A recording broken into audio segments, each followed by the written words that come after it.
What's up guys? I hope you are doing well. I am Veer, welcome to स्टेल love family. तो कैसे हो मेरे दोस्तों? मैं आशा करता हूँ शानदार तरीके से आप लोग अपनी लाइफ को एंजॉय कर रहे हो, अपनी सेहत, फैमिली और पढ़ाई का ध्यान काफी अच्छे से रख रहे हो। आज है 25 मार्च। आज का the Hindu newspaper analysis, editorial discussion और टेक्स्ट एंड कॉन्टेक्स्ट का डिस्कशन जो है वो काफी इंपॉर्टेंट रहने वाला है।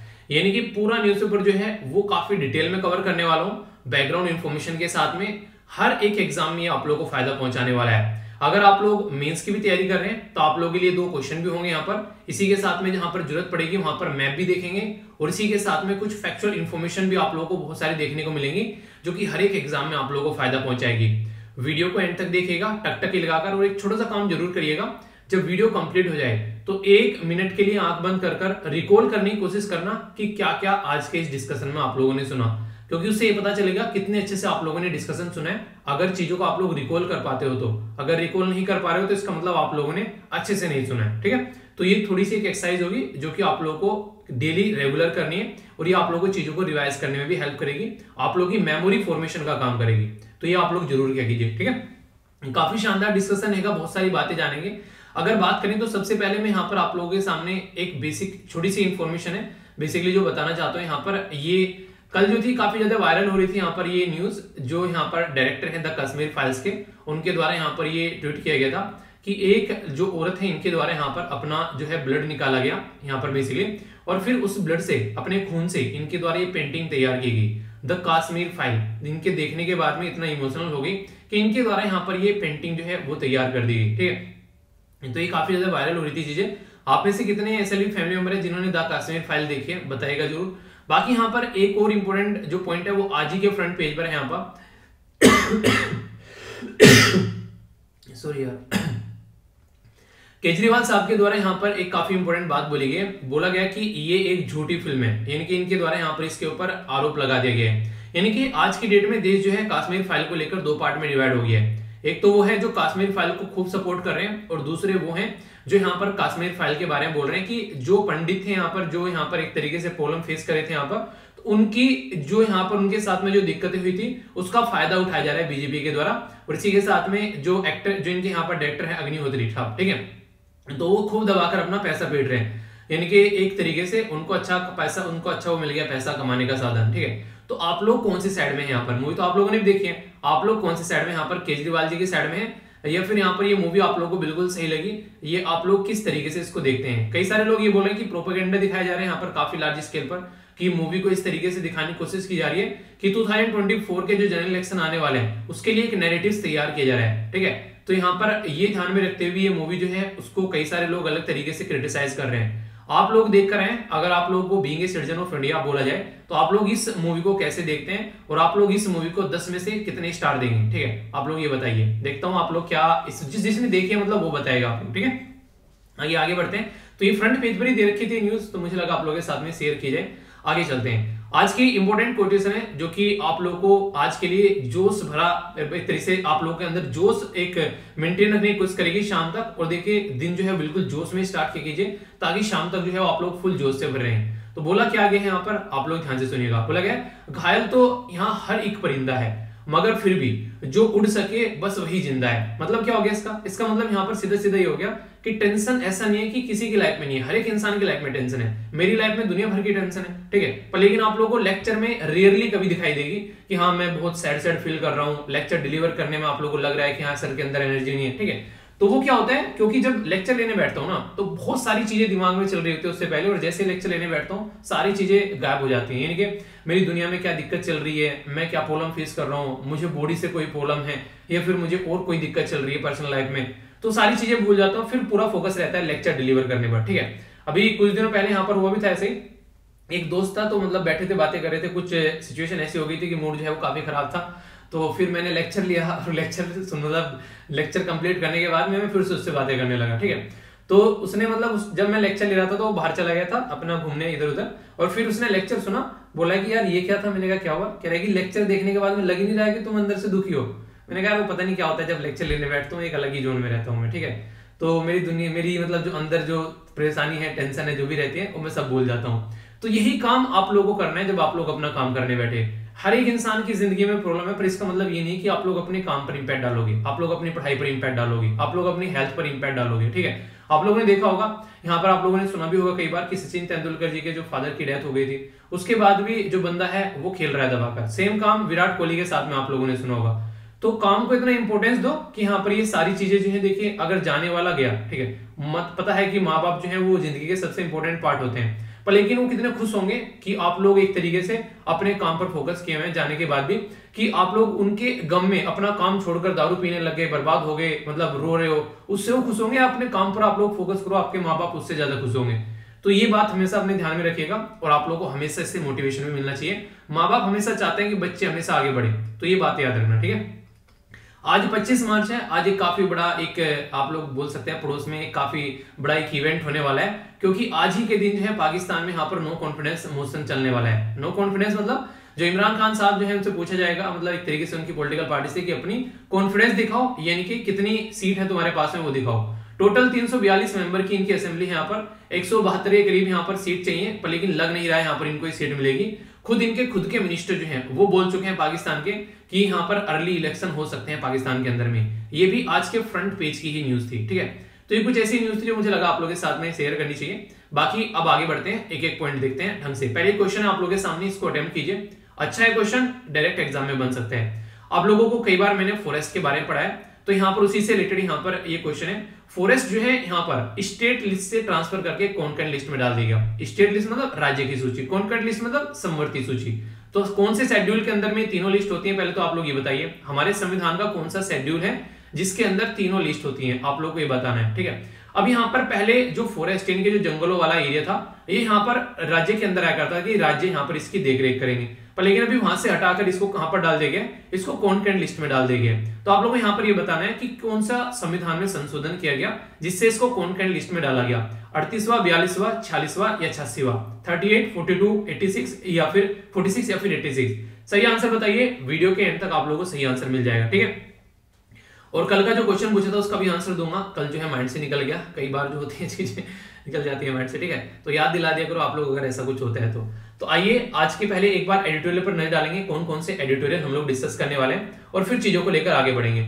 आप लोगों को याद हुआ कुछ दिनों से, अगर आप लोग मेरे साथ में कनेक्टेड हैं, तो मैंने डिस्कस किया था यहाँ पर ये पर्टिकुलर आर्टिकल कि सील कवर्ड में कर जो भी डॉक्यूमेंट जाते हैं वो जज के सामने रखे जाते हैं। आखिर ऐसा क्यों होता है? तो एक उम्दा आर्टिकल है, आंसर राइटिंग के लिए बहुत इंपॉर्टेंट आप लोगों के लिए हो सकता है, ठीक है।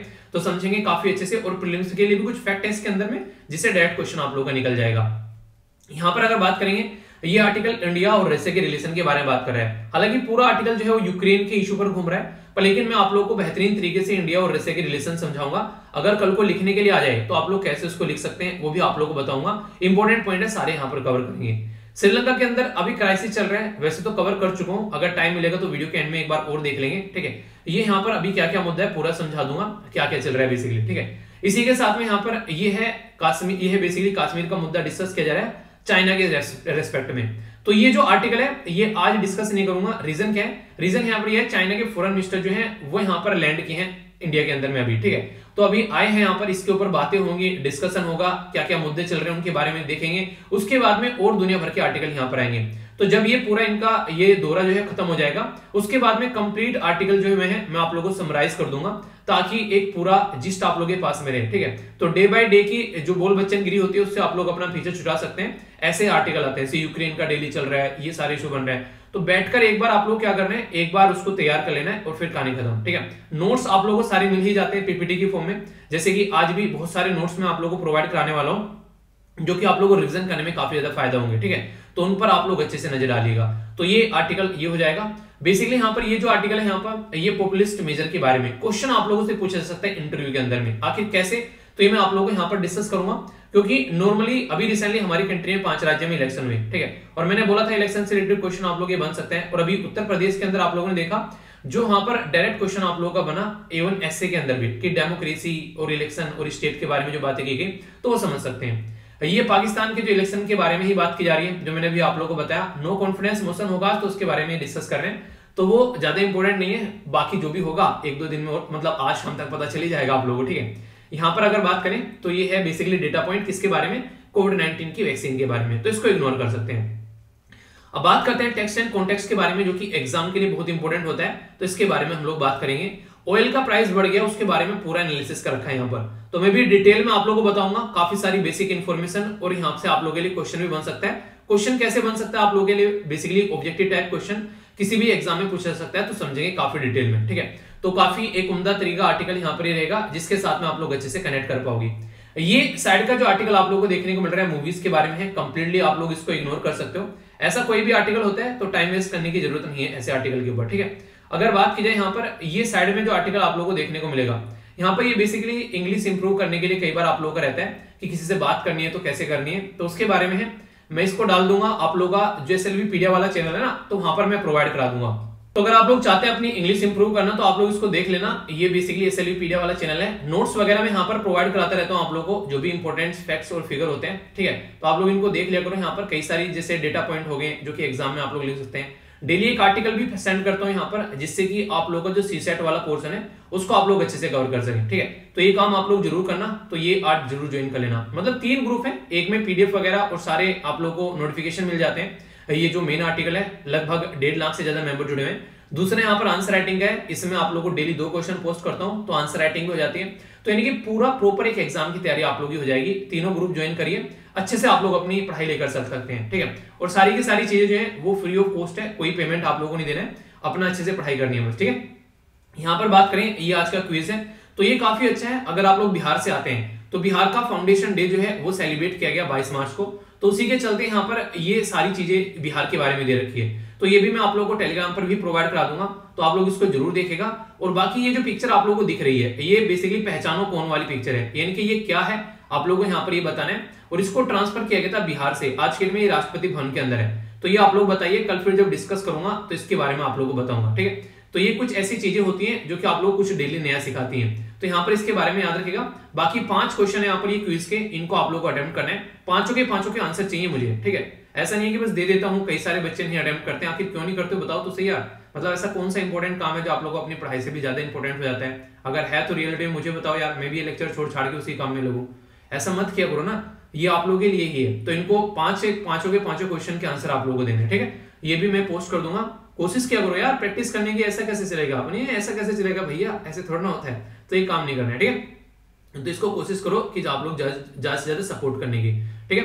तो यहाँ पर सबसे पहले जो है यहाँ पर कुछ डेटा पॉइंट भी है यहाँ पर, अगर मैं इनके बारे में बात करूं तो यहाँ पर ये डेली न्यूज़पेपर में पब्लिश किए जाते हैं। जैसे हाउसिंग, अगर बात की जाए हाउसिंग इन अर्बन एरिया, तो ये आप लोगों के लिए इंपॉर्टेंट हो जाता है कि यहाँ पर आप लोगों को आज होमवर्क दे रहा हूं मैं, PMAYU, ठीक है, यानी कि प्रधानमंत्री आवास योजना अर्बन। तो इसके बारे में आप लोगों को जाकर पढ़ना है। फिलहाल बोला गया कि 1.15 करोड़ जो घर हैं वो इसके द्वारा प्रोवाइड करा दिए गए। तो ये डायरेक्ट एक क्वेश्चन आप लोगों के लिए यहाँ पर बन जाना चाहिए, जिसके बारे में आप लोगों को आंसर देना है, ठीक है। ये पूछा इसीलिए जा रहा है आप लोगों से ताकि आप लोग इसको प्रॉपर अटेम्प्ट कर सको। तो एक स्कीम का होमवर्क है, आज जाकर इसको देखेगा आप लोग, ठीक है। बाकी यहाँ पर 1.17 करोड़ के करीब यहाँ पर बोला गया कि जो अभी ग्रीवेंस है उनको एड्रेस किया गया है। तो यहाँ पर एक इंपॉर्टेंट बॉडी है जो कि एग्जाम में आप लोगों की बन सकती है। ये इंपॉर्टेंट बॉडी इसको बोला गया CPGRAMS, मतलब क्या है, centralize public grievance redressal and monitoring system. मतलब क्या हो गया, मतलब कि सेंट्रल गवर्नमेंट की साइड से यहाँ पर एक ऐसी सिस्टम है जिसमें पब्लिक की जो दिक्कत है उनको देखा जाता है और उनका सोल्यूशन निकाला जाता है, ठीक है। तो यहाँ पर ये है बेसिकली, इसके बारे में कुछ बातें अगर मैं आप लोगों को बताऊं, ये एक ऑनलाइन मीडियम है जहां पर जाकर आप लोग अपनी ग्रीवेंस जो है वो यहाँ पर लिख सकते हैं, जिससे गवर्नमेंट जो है वो आप लोगों को सॉल्यूशन प्रोवाइड कराएगी। इसके बारे में बेसिक इन्फॉर्मेशन ये है कि यहाँ पर ये जो डेवलप की गई थी, ये नेशनल इंफॉर्मेटिक्स सेंटर यानी कि NIC के द्वारा इसको बनाया गया था, नोट डाउन कर सकते हैं। दूसरा यहाँ पर ministry of electronics and information technology जो है वो यहाँ पर मिलकर काम करी, जिसके एसोसिएशन में यहाँ पर कि ग्रीवेंस वगैरह निपटाया जाए। तो डिपार्टमेंट ऑफ एडमिनिस्ट्रेटिव रिफॉर्म और जो पब्लिक ग्रीवेंस है वो यहाँ पर चीजों को देखता है, ठीक है। तो ये काफी इंपॉर्टेंट रहता है। किसके अंदर आता है, तो ये सारा सिस्टम जो है मैंने बॉडी बताई है, ये आती है किसके अंदर में, तो ये काफी इंपॉर्टेंट क्वेश्चन स्टेटमेंट देकर आप लोगों से पूछ लेंगे। तो ministry of personnel public grievance and pension, तो उसके अंदर में आती है, ठीक है। तो ministry of personnel public and जो ग्रीवेंस पेंशन है उसके अंदर आप लोगों को देखने को मिलेगी। तो ये एक छोटी सी इंपॉर्टेंट इन्फॉर्मेशन है जो मुझे लगा अगर आ जाए तो आप लोग बोलोगे कहां से आ गया यार, ये वो किस लिए है, तो जनता की दिक्कतों को सुनने के लिए है। यहाँ पर NIC के द्वारा ये बनाई गई थी, यानी कि नेशनल इंफॉर्मेटिक्स सेंटर, और यहाँ पर इस मिनिस्ट्री के अंडर में आती है। तो ये बेसिक इन्फॉर्मेशन आप लोग याद रख सकते हैं, ठीक है। वाटर का कॉन्टेमिनेशन हर एक लेवल पर आज के दिन में आप लोगों को देखने को मिलेगा। जैसा मैंने आप लोगों को पानी के बारे में अभी पढ़ाया भी था, तो आज के डेट में हर जगह आप लोगों को वाटर कंटेमिनेटेड यानी कि कुछ ना कुछ दिक्कत होती नजर आ जाएगी। जैसे कि आर्सेनिक वगैरह काफी ज्यादा देखने को मिल जाता है, हैवी मेटल वगैरह काफी ज्यादा देखने को मिल जाती है। तो इसलिए कोशिश करो यार, जैसे आप लोगों को पानी को थोड़ा सा गर्म कर ठंडा कर भी आप लोग पी सकते हैं, तो ये भी एक तरीका है। जिससे गर्मियां भी है, हालांकि गर्म करना आप लोगों के लिए सुटेबल नहीं रहेगा, पर आप कोशिश करो कि हल्का सा निवाया पानी गर्म कर उसको बच्चों को अगर आप लोगों को पिलाना है तो एटलीस्ट आप लोगों को ये करना ही चाहिए कम से कम, ठीक है।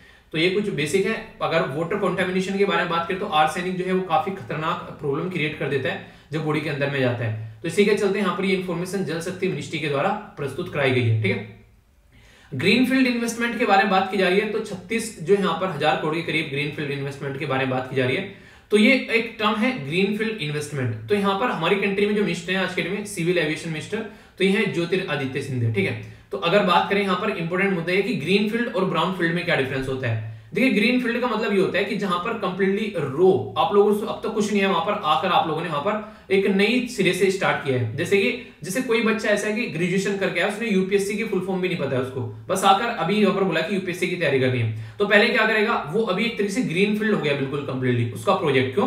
क्योंकि पहले वो जाकर सिलेबस देखेगा, फिर पुराने क्वेश्चन पेपर देखेगा, फिर देखेगा किस तरीके से किस लेवल पर वो है, अपने आप को समझेगा, और फिर उसके बाद में तैयारी स्टार्ट करेगा। तो ये हो गया ग्रीनफील्ड प्रोजेक्ट। अभी कुछ लोग ऐसे हैं जो ऑलरेडी सारी चीजें जानते हैं और यहां से आगे स्टार्ट करेंगे, तो हो गया ब्राउनफील्ड प्रोजेक्ट। इनके ये जो बिल्कुल नया होता है वो ग्रीनफील्ड, और जो बिल्कुल कुछ ऑलरेडी अवेलेबल होता है वहां से स्टार्ट करते हैं तो उसको ब्राउनफील्ड। तो यहाँ पर ग्रीनफील्ड के बारे में बात की जा रही है, तो बहुत सारा नया चीजें स्टार्ट की गई है, ठीक है। इंडिया और श्रीलंका के बारे में यहाँ पर बात की जा रही है, तो ये भी इशू आप लोग लिख सकते हैं। जब इंडिया और श्रीलंका के बारे में बताऊंगा आप लोगों को, तो वहां पर कनेक्ट कर आप लोग इसको देख सकते हैं। तो ये काफी इंपॉर्टेंट हो जाता है, जिसके साथ में बेसिकली इंडिया और श्रीलंका के बीच में फिशरमैन का इशू जरूर लिखेगा अगर आंसर कुछ लिखने के लिए पूछा जाता है तो, ठीक है। तो ये एक इंपॉर्टेंट पॉइंट है। अभी हमारी तमिलियन कम्युनिटी के 16 फिशरमैन जो है फिर से उनको गिरफ्तार कर लिया गया श्रीलंका की नेवी के द्वारा। तो ये काफी बदतमीजी की पराकाष्ठा रहती है, तो टाइम टू टाइम ये चीजें आप लोग को देखने को मिलती रहती है, ठीक है। तो ये 5 न्यूज थी, इसमें से एक ऑर्गेनाइजेशन के बारे में बताया, एक आप लोगों को यहाँ पर बेसिकली जो स्कीम है उसके बारे में आप लोगों को बोला, आप लोगों को देखना है, और बाकी यहाँ पर जो ग्रीनफील्ड ब्राउनफील्ड और यहाँ पर ये इंडिया और श्रीलंका के रिलेशन। तो ये एक तरीके से न्यूज इन शॉर्ट या फिर आप लोग न्यूज इन नंबर इसको बोला जाता है, ठीक है। तो ये है यहाँ पर इसके बारे में, तो याद रखिएगा। तो टेक्स्ट एंड कॉन्टेक्स्ट का जो पेपर होता है ना, उसी के अंदर यहाँ पर इसको पब्लिश किया जाता है। तो ये बेसिकली आप लोग देखते हैं यहाँ पर डेली रेगुलर आती है, तो इंपॉर्टेंट हुआ करेंगे तो बता दिया करूंगा। जैसे आज मुझे कुछ इंपॉर्टेंट लगी है स्कीम के बारे में बता दिया, तो इस तरीके से समझिएगा, ओके। अब बात कर लेते हैं नेक्स्ट आर्टिकल के बारे में, ये काफी इंपॉर्टेंट है। अगर बात करें आज की डेट में कई सारे राज्य जो हैं वो अलग अलग तरीके से टैक्स लगाते हैं, ठीक है। जो वेट लगाया जाता है उसको बोलते हैं value added tax. Value added tax का मतलब क्या होता है, जब कोई वैल्यू है, मतलब जो कोई प्रोडक्ट है उसमें अगर कोई वैल्यू एडिट कर दी, ठीक है, तो उसके ऊपर अलग से टैक्स लगा दिया। मान लीजिए जैसे कि अगर बात करें आज के में, आप लोग कोई पर्टिकुलर प्रोडक्ट लेकर आए, आप लोग मान लीजिए लैपटॉप लेकर आए, ठीक है, तो लैपटॉप में आप लोगों ने क्या किया, पहले आप लोगों की 2 GB की रैम थी, अब आप लोगों ने 4 GB की कर ली। तो आप लोगों ने क्या किया, उसमें आप लोगों ने रैम ऐड कर दी, अब उसके ऊपर टैक्स लग गया। आप लोगों का मन कर रहा है 4 की जगह 8 GB की रैम करनी है, तो फिर आप लोगों ने उसको अपग्रेड किया, तो उसके ऊपर फिर टैक्स लगेगा। तो जितनी वैल्यू ऐड करते जाएंगे उसके ऊपर टैक्स लगता जाएगा। तो वेट के बारे में अगर बात करें, अलग अलग राज्य में अलग अलग है। क्यों? क्योंकि वेट जो होता है वो स्टेट गवर्नमेंट के अंडर में आता है। और जब भी आप लोग बात करते हैं अलग अलग राज्य में, यार ये तेल के भाव तो अलग अलग है, आखिर ऐसा क्यों होता है, तो वो सारी कहानी यहीं से निकल कर आती है। अलग अलग राज्य में तेल के भाव अलग अलग इसलिए होते हैं क्योंकि वेट जो होता है अलग अलग राज्य में अलग अलग लगता है। इसीलिए दिल्ली में कुछ लगेगा, राजस्थान में कुछ लगेगा, इसी के साथ में आप लोग लद्दाख में जाएंगे तो कुछ और उत्तर प्रदेश के जाएंगे तो कुछ और। तो अब राज्य गवर्नमेंट यहां से पैसा कमाती है, ऐसा आप लोग बोल सकते हैं। आप लोगों ने नॉर्मली सुना भी होगा कि दारू जो है, और इसी के साथ में अगर बात करें तो ये जो पर्टिकुलर प्रोडक्ट है यहाँ पर खासकर पेट्रोल डीजल वगैरह, तो इनके प्राइस जो है हर एक राज्य में अलग अलग नजर आएंगे क्योंकि ये जीएसटी के अंदर में नहीं आते हैं, गुड्स एंड सर्विस टैक्स के अंडर में नहीं आते हैं। तो आप लोगों को ये सिचुएशन देखने को मिलेगी, ठीक है। अभी यहाँ पर अगर बात करें अफोर्डेबिलिटी के बारे में, कहां पर क्या क्या प्राइस है, तो यहाँ पर परसेंटेज एवरेज डेली इनकम जो है एक पर्टिकुलर पर्सन जो खर्च करता है अपना ऑयल के ऊपर, तो उसके बारे में बात की जा रही है। तो ये काफी ज्यादा खतरनाक है। पाकिस्तान में सबसे ज्यादा खर्चा किया जाता है इस चीज के ऊपर, यानी कि एक पर्टिकुलर पर्सन जो है अपनी कमाई का लगभग 25 से लेके 26 के बीच में बात की जा रही है, इतना पैसा, इतना जो अपनी इनकम का वो यहाँ पर खर्च करता है पेट्रोल के ऊपर में, ठीक है। हालांकि अगर पाकिस्तान में आप लोग जाओगे हमारी कंट्री कंपेयर में, आप लोगों को यहाँ पर कम देखने को मिलेगा, यानी कि मोटे मोटे तौर पर 60 से 70 के बीच में यहाँ पर पेट्रोल का प्राइस आप लोगों को नजर आ जाएगा। पर हमारी कंट्री में अगर बात करेंगे तो आप लोगों को 100 के एयर में यहाँ पर देखने को मिल जाएगा, ठीक है। तो ये प्राइस है सबसे महंगा। अगर जाओगे तो यहाँ पर आप लोगों को देखने को मिलेगा प्राइस लीटर पर पेट्रोल हांगकांग में यहाँ पर 220 के करीब है, ठीक है। ब्राजील, साउथ अफ्रीका, फिलीपीन में भी हमारे बराबर ही देखने को मिलेगा, पर लेकिन वहां पर जो आप लोगों को देखने को मिलेगा अगर उनके बारे में बात करें तो उनका अलग फंडा है, ठीक है। नाइजीरिया में यहाँ पर काफी सस्ता आप लोगों को देखने को मिलेगा, तो जो देश है जहां पर काफी लार्ज स्केल पर प्रोडक्शन होता है वहां तो सस्ता रहता ही है, बाकी दूसरे देश जो खरीद कर लेकर आते हैं वहां पर दिक्कत देखने को मिलती है। तो ये बातें की जा रही है। अब आप लोग बोलेंगे कि हम लोग कितना और कहां से खरीद कर लेकर आते हैं, तो ये काफी इंपॉर्टेंट है। कल शाम ही मैंने जो शाम को 8:30 बजे आप लोग की नैनो मैगजीन आती है उसमें डिटेल में ये सारी चीजें मैंने डिस्कस की है, तो यहां से डायरेक्ट क्वेश्चन बन सकता है। थोड़ा सा रिवीजन इसका कर लीजिए आप लोग। जैसे अगर पूछे कोई आप लोगों से एग्जाम में कि सबसे ज्यादा तेल कहां से इंपोर्ट करते हैं, तो 4 देश के नाम जरूर याद रखिए कम से कम। पहले नंबर पर है यहाँ पर इराक, ठीक है, तो मैप बेस्ड क्वेश्चन भी आप लोगों का बन जाएगा। इराक हो गया यहाँ पर, इराक को तुर्की, सीरिया, और यहाँ पर ये कौन सा है, ठीक है, नाम बताइए इसका, दिख रहा है आप लोगों को? चलिए देखता हूं कौन बताता है, ठीक है। तो यहाँ पर हो गया ये सऊदी अरेबिया, और ये हो गया ईरान, यहाँ पर हो गया यूएई, ये कौन सा है यहाँ पर, ये हो गया कतर, ये कौन सा है, ये कुवैत, ठीक है।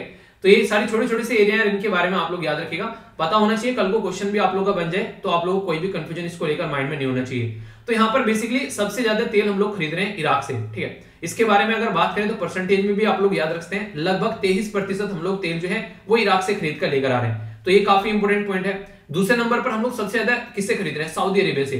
तो यानी कि हम लोग जो है सऊदी अरेबिया से दूसरे नंबर पर तेल खरीद रहे हैं, ये आप लोगों को देखने को मिलेगा। और तीसरे नंबर पर जो सबसे ज्यादा तेल खरीदा जा रहा है वो खरीदा जा रहा है किससे, यूनाइटेड अरब एमिरेट से। तो ये तीसरे नंबर पर हम लोग यहाँ पर तेल खरीद रहे हैं, ठीक है। अगर बात की जाए तो चौथे नंबर पर अभी यूएस से हो गया, तो ये इंपॉर्टेंट पॉइंट है। इससे यहाँ पर अभी रिसेंटली क्वेश्चन बना एग्जाम में, तो क्वेश्चन क्या था जैसा मैंने आप लोगों को बताया भी था। तो यहाँ पर आप लोग देख सकते हैं यूपीएससी में 2008 में क्वेश्चन पूछा गया, ठीक है।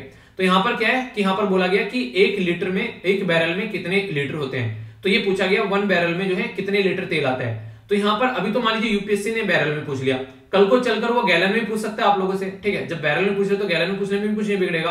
तो ये जो एक इस तरीका जो आप लोग पूरा ये ड्रम लेकर आते हैं, इसके अंदर टोटल मिलाकर 158.97 या फिर मोटे मोटे तौर पर बोल सकते हैं आप लोग 159 लीटर इसमें तेल आता है, ठीक है। तो ये तेल जो होता है वो क्रूड ऑयल होता है, क्रूड ऑयल मतलब कच्चा तेल, यानी कि यहां से आप लोग फिर आगे डीजल निकाल सकते हैं, ग्लिसरीन निकाल सकते हैं, मिट्टी का तेल निकाल सकते हैं, जेट फ्यूल निकाल सकते हैं। तो एक मिक्सचर होता है जिसमें बहुत सारी चीजें आप लोगों को देखने को मिलेगी। तो उसमें से फिर अपने अपने प्रोडक्ट आप लोग निकाल सकते हैं, और इन्हीं प्रोडक्ट को आप लोग क्या बोलते हैं, सारे प्रोडक्ट जो यहाँ पे लिखे हुए हैं इन्हीं को आप लोग पेट्रोलियम प्रोडक्ट बोलते हैं। तो हमारी कंट्री में क्योंकि हम लोग क्रूड ऑयल बहुत ज्यादा खरीद कर लेकर आते हैं, तो इसलिए पेट्रोलियम प्रोडक्ट जो है बहुत ज्यादा एक्सपोर्ट करते हैं हम लोग। तो पेट्रोलियम प्रोडक्ट एक्सपोर्ट करने में हम लोग काफी आगे हैं।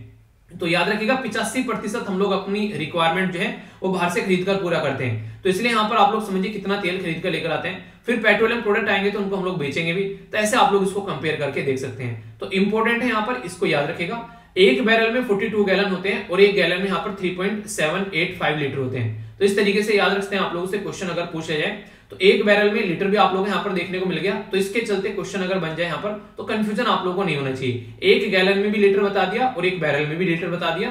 तो यहाँ पर नॉर्मली यहाँ पर 42 से यहाँ पर बोल देगा ना कि यहाँ पर कितने बैरल आता है, कितने गैलन आते हैं यहाँ पर 1 बैरल के अंदर में। तो याद रख लीजिएगा 42 के करीब आता है यहाँ पर, ठीक है। तो 42 गैलन आता है। या फिर आप लोगों से बोल दे कि बैरल, गैलन या फिर लीटर में सबसे बड़ा कौन है, तो सबसे बड़ा क्या हो गया यहाँ पर बैरल हो गया, दूसरे नंबर पर गैलन हो गया, और तीसरे नंबर पर यहाँ पर लीटर हो गया।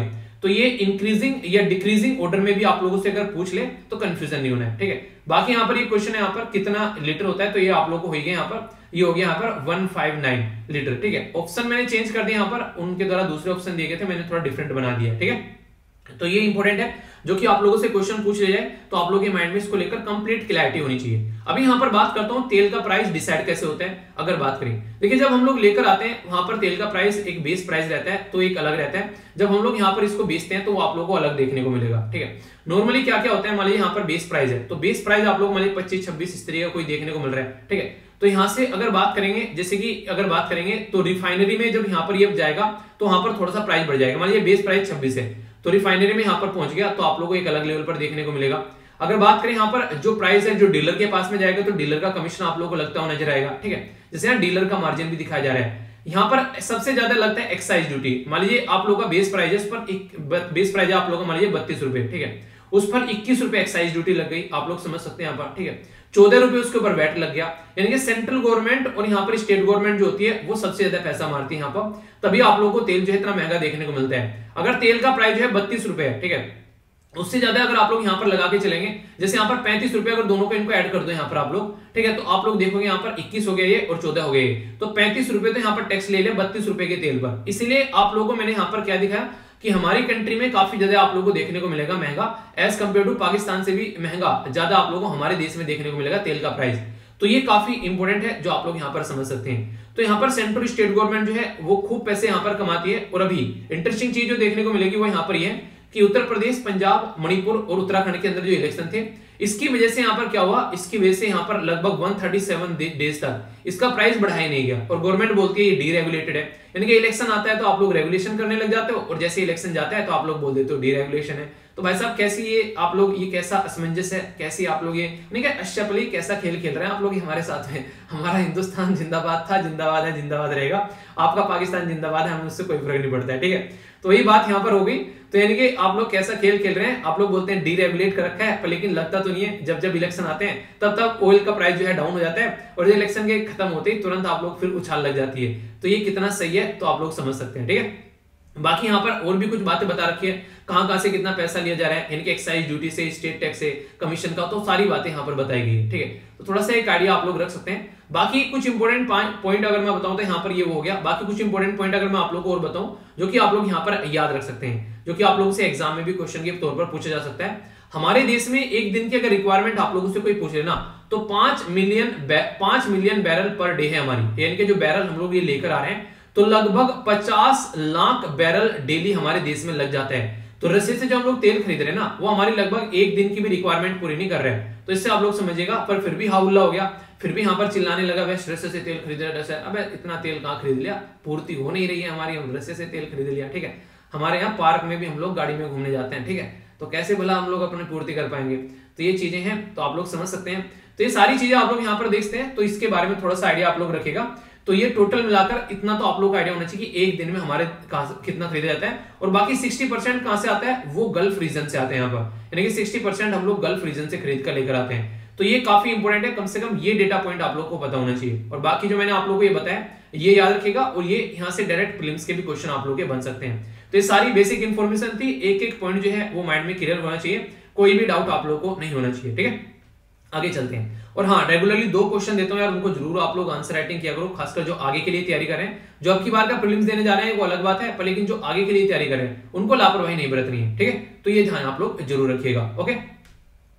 एक इंपॉर्टेंट क्वेश्चन आप लोगों का बन जाएगा जीएस पेपर 2 के अंदर में। यहाँ पर ये बेसिकली जुडिशरी या इंडियन कॉन्स्टिट्यूशन के बारे में बात करें तो क्वेश्चन आप लोगों के लिए बन जाएगा। मुद्दा क्या है पहले ये समझिए। हमारी कंट्री में जब भी कोई सुप्रीम कोर्ट के अंदर में या फिर हाई कोर्ट के अंदर में, दूसरे कोर्ट के अंदर में केस जाता है, तो अगर वो केस हाई प्रोफाइल होता है, हाई प्रोफाइल का मतलब क्या बोल दिया मैंने, हाई प्रोफाइल का मतलब क्या हो गया, मतलब हाई प्रोफाइल का बोलना क्या चाह रहे हैं आप लोग, अगर ये पूछा जाए आप लोगों से, मतलब ऐसा है कि पॉलिटिकल मुद्दा बहुत ज्यादा बने, जैसे कि राफेल का केस हो गया, ठीक है। इसी के साथ में बीसीसीआई में रिफॉर्म की बात होगी, इसी के साथ में अगर बात करें तो भीम कोरेगांव वाला इश्यू हो गया, ठीक है। बहुत सारे ऐसे केस है जिनको बंद लिफाफे में प्रस्तुत किया जाता है कोर्ट के सामने। तो सुप्रीम कोर्ट के जो यहाँ पर chief justice of India basically आज के डेट में हमारे, तो उनके द्वारा बोला गया कि यहाँ पर ये क्या धंधा लगा रखा है, हर एक जो आप लोग लेकर आते हैं उसको कवर में बंद कर कर। तो किसने आप लोगों को बताया कि ऐसा कुछ होना चाहिए, कवर में बंद कर आप लोगों को ये प्रोवाइड कराना है। तो ये यहाँ पर बेसिकली हर एक केस में लेकर आ रहे हो, तो ये सही नहीं है। तो उसके ऊपर यहाँ पर बोला गया कि अभी रिसेंटली इनके द्वारा कि एक सेक्सुअल एब्यूज का केस था यहाँ पर, उसको भी जो बोला गया सील कवर एनवलप में लेकर आए। तो इन्होंने लगा दी फटकार कि क्या धंधा चला रखा है, जनता के सामने क्यों नहीं चीजें लेके आते हो। तो यहाँ पर मतलब जनता से छिपा के क्या कर रहे हो, इसका मतलब तो तुम उसको सपोर्ट कर रहे हो जो यहाँ पर बदतमीजी कर रहे हैं। तो ये यहाँ पर नहीं होना चाहिए। जितना लार्ज स्केल पर इसको यूज किया जा रहा है वो सही नहीं है। इसको यूज करने के भी तरीके होने चाहिए। अगर आप लोगों को इसको यूज करना है तो यहाँ पर उसके पीछे कोई रीजन होना चाहिए, ठीक है। जैसे भी मैंने बताया यहाँ पर बीसीसीआई में रिफॉर्म के बारे में बात की जाए तो वो सेल कवर में यहाँ पर प्रस्तुत किया गया, ठीक है। तो यहाँ पर कंप्लीट जो रिपोर्ट थी यहाँ पर उसको बोला गया सेल कवर में लेकर आओ, ठीक है। भीम कोरेगांव वाला इश्यू हो गया, राफेल वाला इश्यू हो गया, नेशनल रजिस्टर ऑफ सिटीजन वाला एनआरसी वाला इश्यू हो गया। तो सारी जो है चीजें वो सील कवर में गई। तो यहाँ पर सील कवर को यूज किया जा रहा है इतने लार्ज स्केल पर, तो क्या ये सही है? यहाँ पर इस तरीके से आप लोग कर सकते हो। तो सुप्रीम कोर्ट यहाँ पर इसमें बोलता है कुछ बातें कि भाई साहब आप लोगों को अगर ऐसे कुछ हरकतें करनी है तो आप लोग कर सकते हो, पर लेकिन आप लोग क्राइटेरिया रखना पड़ेगा। आगे बढ़ने से पहले मैं आप लोगों को पहले बताता हूं कि यहाँ पर ये आता कहां से, इनको ये पावर कहां से मिलती है कि ऐसा कुछ करना है।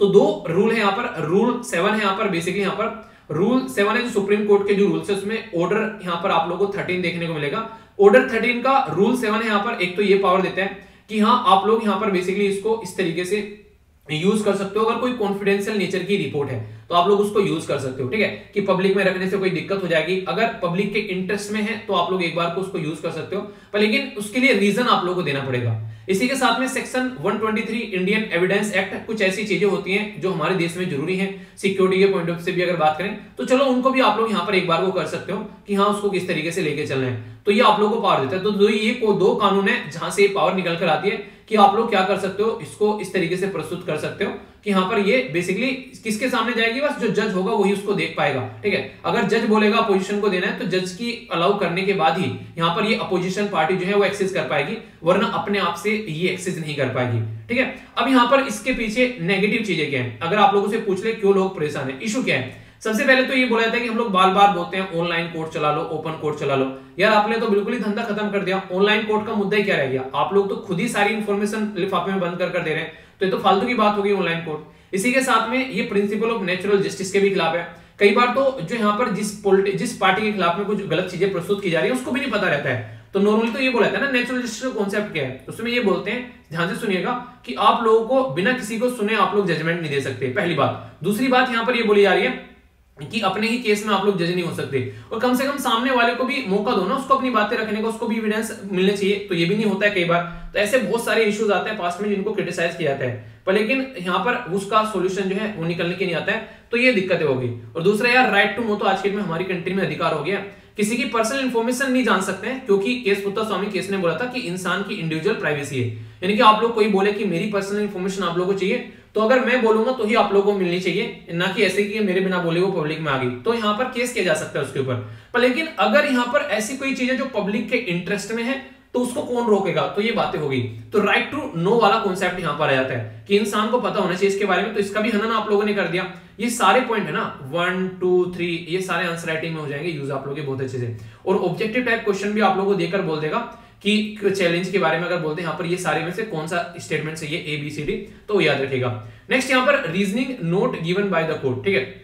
कई बार क्या रहता है कि कई बार रीजनिंग भी नहीं देते हैं, ये क्या हो गया बस ऐसा बोल के निकल जाते हैं, ठीक है, तो दिक्कतें देखने को मिलेगी, अपने हिसाब से काम कर लेते हैं, तो ये सही नहीं है। मैनिपुलेट किया जाता है फाइनल डिसीजन को, हमारी सील कवर में सारी चीजें रखी हैं और जज ने बोल दिया हाँ भाई साहब ठीक है मैं इससे सहमत हूं, और यहाँ पर ये जो इंसान था इसने कोई हरकतें नहीं की, इसको बाइज्जत बरी किया जाता है। तो क्या बाइज्जत बरी किया गया, पर पता ही नहीं किस बेस पर कर दिया बाइज्जत बरी, तो ये दिक्कतें यहाँ पर देखने को मिलेगी। तो यहाँ पर वॉयलेशन भी होता है यहाँ पर सुप्रीम कोर्ट जजमेंट का कई बार, तो कई सारी ऐसी चीजें देखने को मिलती है यहाँ पर, जैसे कि अभी अगर आप लोगों को बता दूं यहाँ पर सुप्रीम कोर्ट ने फटकार भी लगाई थी INX मीडिया वाले केस में। यहाँ पर ये पी चिदम्बरम साम का केस था, हालांकि यहाँ पर इनके द्वारा नाम लिखा गया, तो यहाँ पर एक ये हाई प्रोफाइल केस हो गया था फॉर्मर यूनियन मिनिस्टर से रिलेटेड। तो यहाँ पर इन्फोर्समेंट डायरेक्टर ने सील कवर में यहाँ पर बेसिकली प्रस्तुत किया था जब इनको बेल देने की बात की गई थी, ठीक है। तो ये सुप्रीम कोर्ट ने बोला कि चल क्या रहा है वैसा भी है, चाहते क्या हो, ये हरकतें क्यों कर रहे हो। बाकी यहाँ पर बोला है तो कैसे आप लोग कर सकते हो, बोला गया कि उसका कोई अगर आप लोग सील कवर में लेकर आना ही है, तो यहाँ पर modern dental versus state of Madhya Pradesh का केस था 2016 का, सुप्रीम कोर्ट ने साफ साफ बोला है कि कोई प्रॉपर पर्पज होना चाहिए उसका, ठीक है। एक तो तब आप लोग यहाँ पर सील कवर में ला सकते हो, इसी के साथ में यहाँ पर ये बोला गया कि वो पर्पज फुलफिल होना चाहिए, जो कि आप लोग एक तरीके से लिमिटेशन है आप लोग के पास में, हाँ आप लोग पब्लिक नहीं कर सकते, और आप लोग के पास में कोई ऑल्टरनेटिव नहीं है उसका, यानी कि जो काम आप लोग कर रहे हैं ना कि चाय पीने, यार मन तो कॉफी करने का पीने कर रहा था, पर लेकिन चाय है हमारे पास में, तो चलो चाय से काम चला लेते, कॉफी बिल्कुल खत्म है। तो ये बातें यहाँ पर बोली जा रही है। तो कहने का मतलब यहाँ पर ये कि कोई पर्पज होगा तो ही काम करना है भाई साहब, अपने मजे में नहीं कि हाँ बस मन कर रहा है तो कर लिया, ऐसे थोड़ा ना होता है, ऐसे नहीं चलेगा। तो ये गलत बात है यहाँ पर, तो सुप्रीम कोर्ट ने जो है वो सबको लताड़ दिया। तो दूसरा यहाँ पर ये इंपॉर्टेंट चीज होगी, ठीक है। तो ये हो गया यहाँ पर नेक्स्ट आर्टिकल हमारा। तो डायरेक्ट क्वेश्चन भी अगर पूछ ले यहाँ से प्रीलिम्स के भी क्वेश्चन आप लोग निकल सकते हैं, कहां पर क्या क्या मेंशन है, और यहाँ से निकल जाएगा। और ये केस के बारे में आप लोग वैसे भी डायरेक्ट क्वेश्चन पूछा जा सकता है, और वैसे भी इसके बारे में आइडिया रखेगा, ठीक है। तो ये था पूरा प्रॉपर एक आर्टिकल जिसके बारे में कंफ्यूजन नहीं होना चाहिए, ओके। एक और इंपॉर्टेंट आर्टिकल है, वैसे डायरेक्ट इंटरव्यू में क्वेश्चन पूछा जा सकता है। कई बार आप लोगों ने सुना होगा फ्री बिजली दे दी, ठीक है, एक तरीके से इलेक्ट्रिसिटी फ्री हो गई, पानी यानी कि वाटर फ्री हो गया। तो क्या ये सही है, यहाँ पर ये इनको बोलते हैं पॉपुलिस्टिक मेजर। तो यहाँ पर अभी आम आदमी पार्टी जो है वो इसी के ऊपर खेल रही है, हम जाएंगे तो पैसा दे देंगे, बिजली फ्री कर देंगे, पानी फ्री कर देंगे। तो ये कितना सही है, क्योंकि फ्री कर रहे हैं मान लीजिए पंजाब में वो जाकर, या फिर वो आजकल में दिल्ली में फ्री कर रहे हैं, तो ये अपनी जेब से पैसा थोड़ी ना दे रहे हैं, आप लोग टैक्स पे करते हो। एक पेट्रोल की एक एक बूंद पर टैक्स रहता है भाई साहब आप लोगों का, जो भी मैंने बताया एक्साइज ड्यूटी और वेट टैक्स, ठीक है। इवन किसी होटल में एक चम्मच खाना खा रहे हो ना, उसके ऊपर भी आप लोग टैक्स दे रहे हो। अपने बच्चों को अगर कोई दूध पिला रहे हो ना, अपने बच्चों को, छोटे से बच्चों को कोई प्रोडक्ट लेकर आ रहे हो, उसके ऊपर भी आप लोग टैक्स पे कर रहे हो। हर एक स्टेप पर आप लोग टैक्स पे करते हो। तो पॉलिटिकल पार्टी को ये पावर किसने दी कि वो इलेक्शन के टाइम पर ऐसे ऐसे अनाउंसमेंट कर देते हैं कि चीजें फ्री देंगे हम लोग यहाँ पर। तो इनडायरेक्ट वे में तो यहां पर ये हो गया कि नॉर्मली पैसा जो होता है कंसोलिडेटेड फंड ऑफ इंडिया में से निकल आता है। अब एक ऐसी पॉलिटिकल पार्टी जो अभी पावर में भी नहीं आई है, वो पहले अनाउंस कर रही है कि कंसोलिडेटेड फंड ऑफ इंडिया में से निकालकर हम लोग तुमको ये चीजें फ्री प्रोवाइड करा देंगे। ये तो संवैधानिक पॉइंट से भी सही नहीं है अगर देखा जाए तो इसके ऊपर कई सारे ऐसे मुद्दे हैं और कई सारे जो ज्ञाता आदमी हैं वो इसके बारे में बोलते भी हैं कि ये इनको हक कौन देता है यहाँ पर ये काम करने का, ये किस तरीके की बेस पर यहाँ पर ये बातें ऐसी डिलीवर कर देते हैं कि हम लोग ऐसा कर देंगे, मतलब वो कंसोलिडेटेड फंड में से पैसा निकाला जा रहा है। अच्छा, कंसोलिडेटेड फंड ऑफ इंडिया किस आर्टिकल के अंदर में आता है बताइए जरा। बताया था मैंने, थोड़ा रिवीजन हो जाएगा। तो ये सारी बातें आप लोगों से डायरेक्ट क्वेश्चन की फॉर्म में पूछी जाती है। तो बोला गया कि क्या कोई पार्टी जो है वो यहाँ पर नेशनल लेवल पर भी बढ़ सकती है पॉपुलिस्टिक मेजर लेकर, अगर हाँ तो हमारी कंट्री की जनता का दिमाग खराब है, ऐसा आप लोग बोल सकते हैं। यानी कि फ्री की चीजें उन्हें पसंद आती है, ना कि अपने आप को कैपेबल बनाना। आप लोग ये बोलिए, अगर कोई पॉलिटिकल पार्टी ये बोले कि जॉब देंगी, ठीक है, आप लोग की एजुकेशन पर काम करेंगी, तो वो मुद्दा होना चाहिए यहाँ पर, उसके ऊपर काम करना चाहिए, ना कि फ्री में चीजें प्रोवाइड कराना। फ्री में चीजें प्रोवाइड कराने हैं अगर यहाँ पर इनको दे रहे हैं तो आप लोग उनको एक तरीके से कैपेबल ही नहीं बना रहे हैं कि वो अपने आप से पे कर सके। असली में क्या है, मानिए फ्री में खाना किसी को दे दिया, फ्री में खाना दे दिया, खाना जो है आप लोग उसको फ्री में दे रहे हैं, क्यों ना आप लोग उसका प्राइस 5 रुपए रख दें। तो एक अफोर्डेबल चीजें प्रोवाइड कराओ लोगों को और उनको कैपेबल बनाओ ताकि वो उसके लिए पे कर सके। ये वही बात हो गई कि एक तो हो गया इंसान को मछली पकड़ पकड़ दे देना, उसको मछली पकड़ना सिखाओ, तो वो वाली बातें हैं। तो यहां पर आप लोग इसको ऐसे समझ सकते हैं कि इनडायरेक्ट वे में कि जो आपके टैक्स की मनी को ही यहां पर बर्बाद किया जा रहा है, ठीक है। ऐसा तो है नहीं यहां पर जैसे कि, अच्छा ये आर्टिकल मैंने एक दिन पहले ही पढ़ाया था यहाँ पर, ठीक है, एक ये इसके नैनो मैगजीन के अंदर था, पूरा ये आर्टिकल मैंने कवर किया था। एक बच्चा कह रहा है कि सर आपकी फ्री एजुकेशन दे रहे हो यार मैंने कब कहा ये एजुकेशन फ्री चल रही है, ठीक है, फ्री किधर से, मैंने बोला ही नहीं है फ्री है।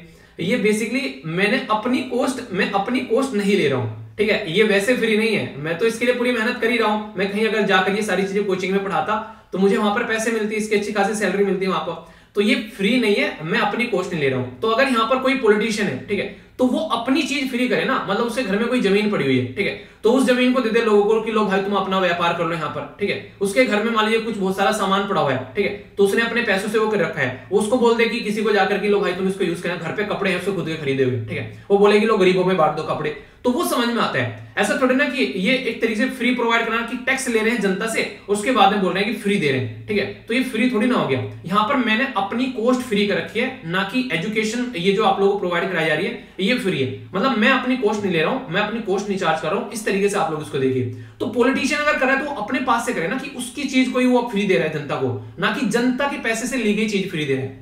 समझ रहे ना मेरा समझाने का पर्पस क्या है, उसको अदरवाइज मत लेना, मैं बेसिकली एक कंपेयर करके आप लोगों को बता रहा हूं, ठीक है। तो वो चीजें यहां पर देने की बात की जानी चाहिए, तो उसको कंपेयर मत करो, वो पता नहीं कहां क्या क्या कंपेयर कर लेते हो, ठीक है। तो इस तरीके से आप लोग समझ सकते हैं, ठीक है। तो यानी कि एक तरीके से मान लीजिए कोई वकील है, जैसे मैंने आप लोगों को मूवी बताई थी वहां पर, वो नहीं जो मूवी आई थी उसमें नाम याद नहीं आ रहा, उसमें जो उसको एक जो बेसिकली गरीब तबके के लिए वो फ्री में केस लड़ता है, तो ऐसे थोड़ा ना वो सबके लिए ही फ्री में केस लड़ता है, भैया उसकी रोजी रोटी भी चलानी है, अब सारी केस फ्री में लड़ेगा तो कैसे चलेगा। पर हाँ एक ऐसा सेक्शन है जैसे कि जिसके लिए फ्री में केस लड़ता है, ठीक है, जैसे कि ऐसे अगर कोई कल को बात करे, ठीक है, कि ये काम कर रहे हो तो चलो यार ये काम फ्री में कर देते हैं, मतलब ऐसा भी तो होगा ना, उसे कॉस्ट भी निकालनी पड़ेगी। तो यहाँ पर मतलब है कि जो पैसे देने लायक है उससे पैसा ले लो, एक ऐसे सेक्शन के लिए जो पैसा देने लायक नहीं है उसके लिए थोड़ा सा आप लोग ऐसा करो कि कम प्राइस में कर दो काफी ज्यादा, ताकि वो उसको अफोर्ड कर सके। तो हेल्थ और एजुकेशन में यही ऐसी चीजें हैं जिनके ऊपर ये काम करना चाहिए, ठीक है।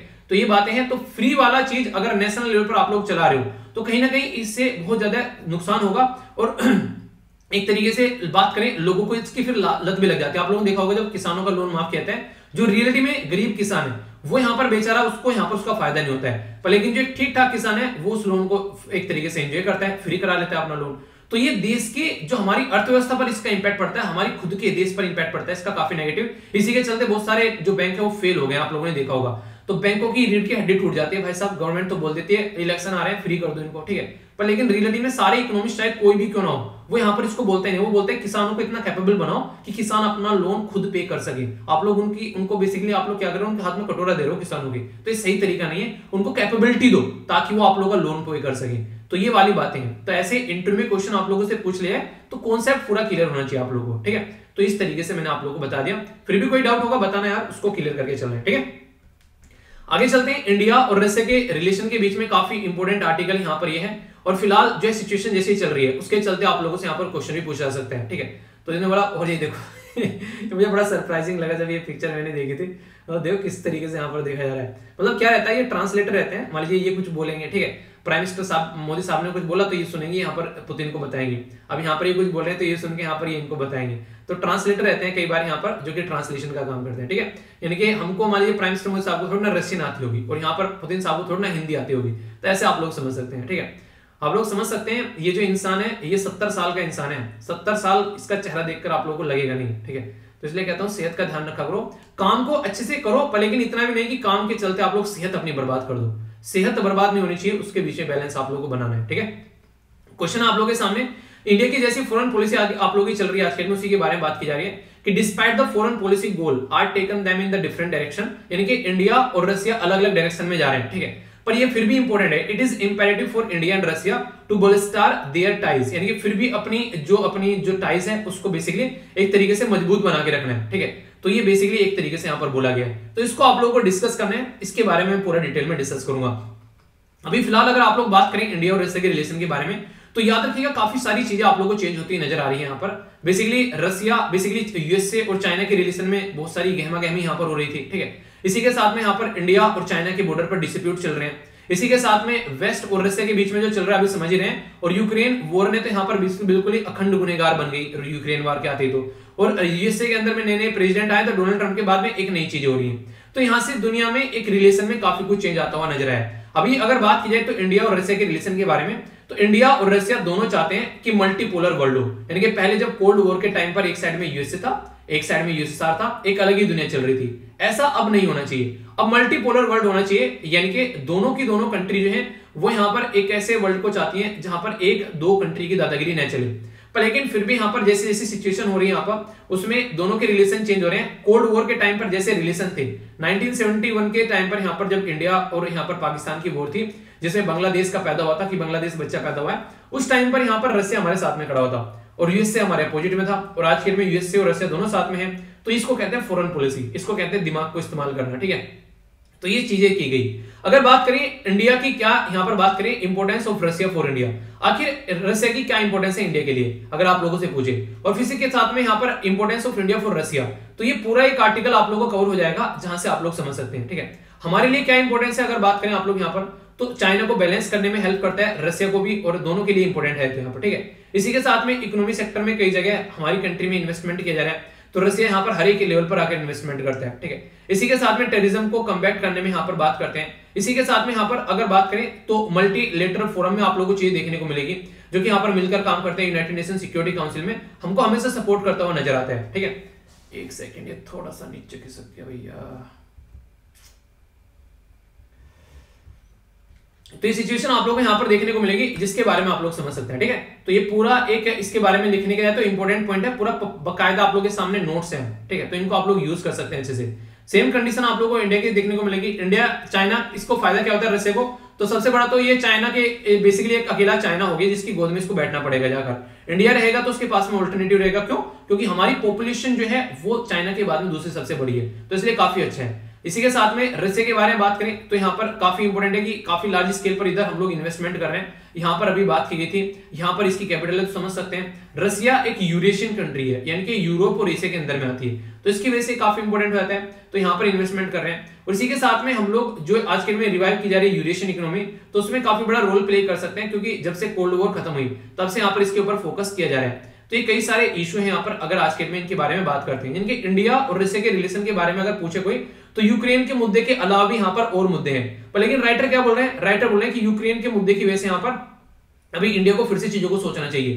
यानी कि यूक्रेन के मुद्दे ने यहाँ पर ये बोल दिया कि इंडिया और रशिया को अपने रिलेशन के बारे में फिर से सोचना चाहिए कि कैसे यहाँ पर अपने रिलेशन को लेकर चलें, क्योंकि अभी यूक्रेन वॉर के बाद में दुनिया जो है वो डिवाइड हो गई है। तो ये मुद्दा आप लोगों को देखने को मिलेगा। नॉर्मली अगर इंडिया के बारे में बात करें तो इंडिया गोइंग वेस्ट, यानी कि यूएसए की साइड को हम लोग ज्यादा जा रहे हैं आज के डेट में, ठीक है। क्वाड में मिल गए हम लोग जाकर, और रशिया जो है वो कहां जा रहा है, वो बेसिकली आप लोगों को देखने को मिलेगा। वो अभी यहाँ पर रिसेंटली जब से क्रीमिया वाला मुद्दा हुआ और फिर यूक्रेन वाला मुद्दा भी बन गया, तब से इसको ईस्ट की तरफ को जाना पड़ रहा है, यानी कि चाइना वगैरह, तुर्की, पाकिस्तान, ईरान, इनके साथ में काम करना पड़ रहा है। वरना यूरोपियन यूनियन के साथ में काफी अच्छे रिलेशन इसके हुआ करते थे, पर लेकिन अभी जो है वो भी अच्छे नहीं यहाँ पर रहे। तो इससे एक अंदाजा आप लोग लगा सकते हैं कि एक अलग ही पैटर्न में चीजें चल रही है। तो मतलब क्या हो गया, मतलब यहाँ पर हो गया दोनों कंट्री को एक दूसरे की जरूरत है, पर लेकिन इंडिया को इंटरनेशनल लेवल पर भी थोड़ा सा देखना पड़ेगा। राइटर ये बोले कि बिल्कुल कुछ भी हो जाए, कोई कुछ भी बोले, बस हम लोग को तो रशिया को सपोर्ट करना है, ऐसा भी बिल्कुल नहीं होना चाहिए कि रशिया कुछ भी कर ले बस रशिया को सपोर्ट करना है। तो इसको लेकर राइटर जो है वो थोड़ा सा क्रिटिसाइज कर रहे हैं इंडिया को, ठीक है। आप लोग की क्या राय है, आप लोग अपनी राय बताएगा। बाकी थोड़ा सा कुछ डिफेंस के बारे में आप लोगों को बताता हूं जिसको आप लोग कनेक्ट कर सकते हैं। डिफेंस के बारे में कल को अगर पूछा जाए कुछ, तो डिफेंस से कहां से क्या क्या व्यापार किया जाता है, तो ये कुछ पॉइंट्स हैं जो कि आप लोगों को पता होना चाहिए, तो ये इंपॉर्टेंट है, ठीक है। यहां पर सबसे पहले जो मैं आप लोगों के सामने बात करूंगा वो है बेसिकली हमारी कंट्री जो है कहां से हथियार खरीद के लेकर आती है इसके बारे में। तो डायरेक्ट प्रीलिम्स में आप लोगों के लिए ये क्वेश्चन इंपॉर्टेंट बन जाएगा।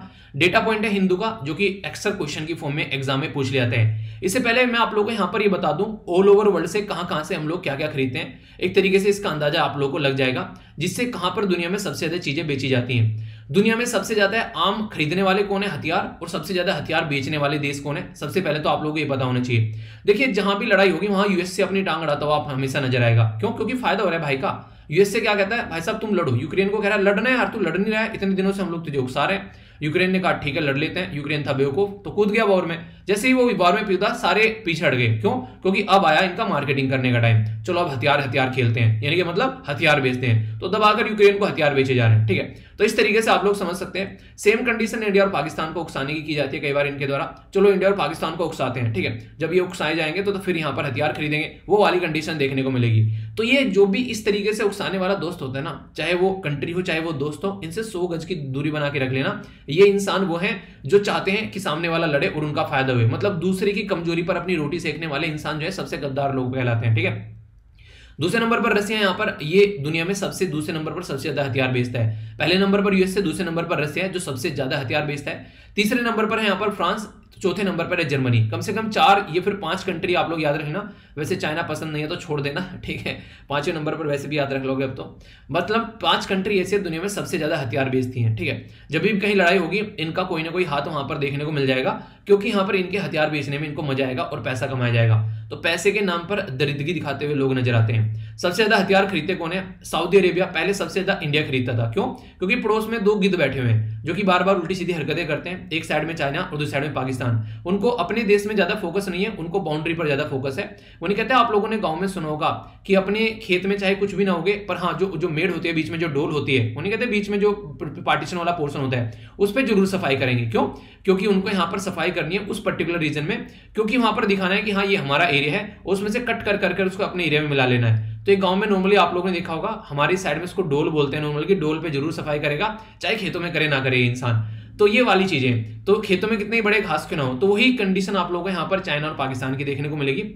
तो इसके चलते हम लोगों को हथियार खरीदना बनता है। अभी सऊदी अरेबिया को इतने हथियार खरीदा क्योंकि ये यमन की वॉर में कूदा, और यमन की वॉर में ये लंबे समय तक वहां पर टिका रहा, तो इसको हथियारों की जरूरत पड़ी, तो इसने दबाकर हथियार खरीदे, क्योंकि वहां पर कंडीशन इसकी खस्ता हालत होती हुई नजर आई, क्योंकि यमन पर कोई ज्यादा इंपैक्ट पड़ा नहीं। और वो क्यों? क्योंकि उसको भी वैकेंसी सपोर्ट मिल रही थी, कोई भी ईरान सपोर्ट कर रहा है तो कभी कोई और कंट्री सपोर्ट कर रहा है, तो वहां पर भी चीजें चल रही थी, कोई ना कोई सपोर्ट करने वाला मिल जाता है। जैसे यूक्रेन को मिल गया, अभी खुद ही देख लो आप लोग। तो यहाँ पर टिके हुए पिछले 1 महीना होने वाला है, पूरा वॉर में चल रहे हैं, तो यहाँ पर इतनी औकात थी नहीं रशिया के सामने टिकने की उसके पर, लेकिन टिक गए। क्यों? क्योंकि पीछे से हथियार बेचे जा रहे हैं दबाकर। तो ये आप लोग समझ सकते हैं। इजिप्ट जो है वो खरीद रहे हैं यहाँ पर 5.8, इसी के साथ में ऑस्ट्रेलिया 4.9 और चाइना 4.3। चाइना 5वें नंबर पर है बेचने में भी और खरीदने में भी। ये भाई साहब ये बोलते हैं जितना बेचूंगा उतना ही खरीदूंगा, मुझे एक तरीके से दूसरे के ऊपर डिपेंडेंट नहीं रहना है। तो चाइना आज के डेट में काफी अच्छे लेवल पर अपना काम निपटा पा रहा है। तो ये डायरेक्ट क्वेश्चन बन जाएगा किसके द्वारा प्रस्तुत किया जाता है, तो सिप्री के द्वारा यहाँ पर ये रिपोर्ट प्रस्तुत की जाती है। सिप्री मतलब Stockholm International Peace Research Institute, उसके द्वारा यहां पर ये चीजें बताई जाती हैं, तो याद रखिएगा।